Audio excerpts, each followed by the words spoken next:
Regen ist ein Teil von meinem Leben, und zwar die reife und die schöne Teil.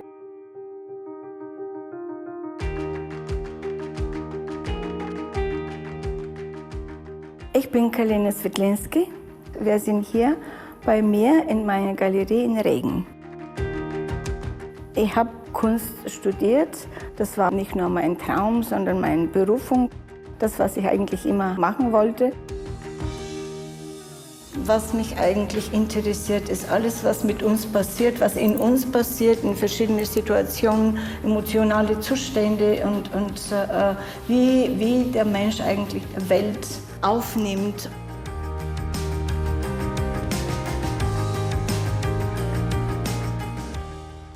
Was mich dann auch sehr erfreut,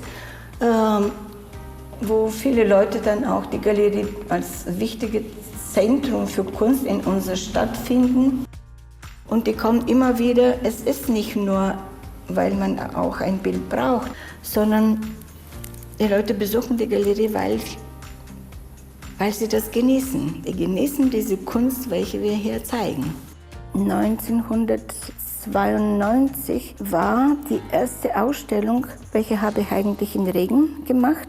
Das war so ein Start sozusagen. In dieser Zeit habe ich dann aber schon auch Angebote für eine Ausstellung in New York.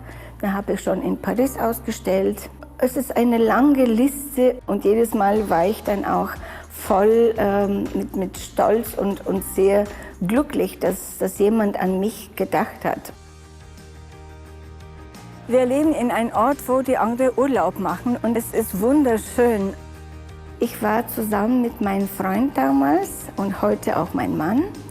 Wir haben zusammen studiert und Regen war ein Zufall vielleicht. Das war so ein kleines Abenteuer, und von diesem kleinen Abenteuer ist unser Leben geworden.